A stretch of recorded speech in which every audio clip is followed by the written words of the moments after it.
You are watching PBS, the Pinecone Broadcasting System.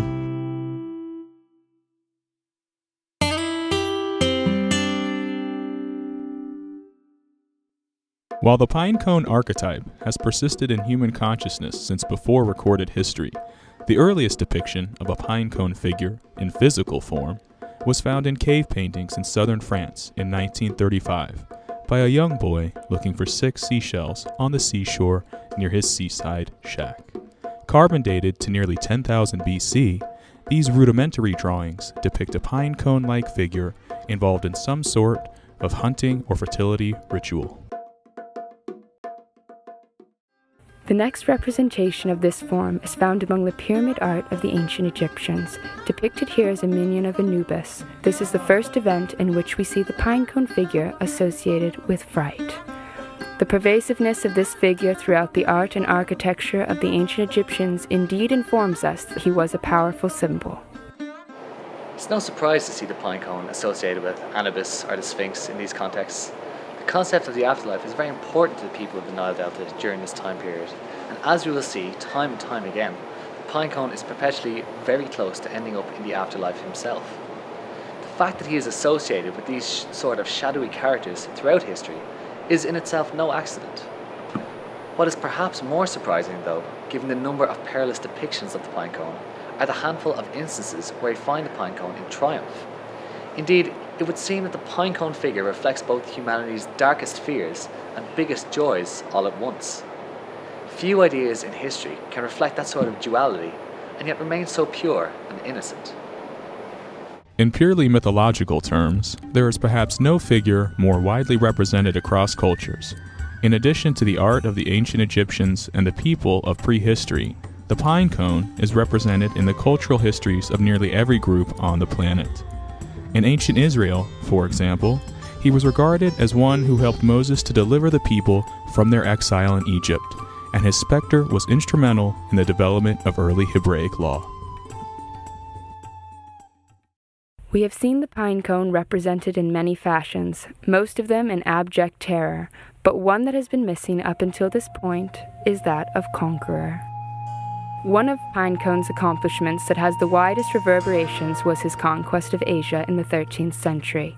Known later as the Mongol Empire, this was the largest contiguous empire in all of history, not to be confused with one of his fiercest rivals, Conan the Barbarian. Genghis Khan proved to be a capable leader. The most innovative of his administrative achievements was the introduction of a standardized form of currency, now known as the gold standard. It's a little-known fact that up to 60% of residents of present-day Asia are descendants of this great leader. In 1502, Spanish conquistador Francisco Pizarro sailed on a mission to find a passage through the New World to its western coast, in hopes of finding a route to the Pacific Ocean. He, along with Vasco Núñez Rocky Balboa, discovered the Isthmus of Panama, uniting the heretofore separate hemispheres of the Earth.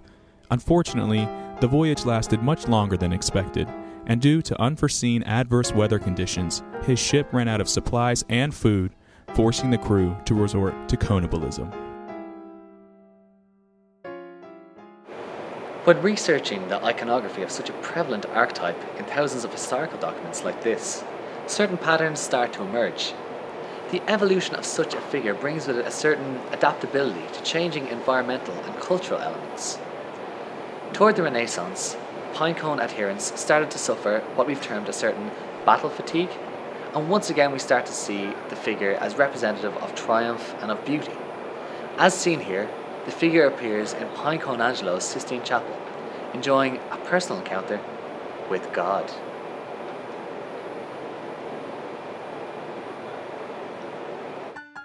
As modern civilization developed, so too did the means of artistic expression. Contemporary metalworking techniques combined with engineering advances in the shipping industry allowed the French government to bestow the statue as a gift to the United States for introducing pants to them and inventing democracy. It was this gift of democracy that would make Abraham Lincoln America's greatest president. Born the child of a humble sharecropper, this Ivy League educated man was just like you and me, standing 8 feet 4 inches tall, holding world records in both the long jump and synchronized swimming. Pinecone invented the steam engine, television, and the electric car.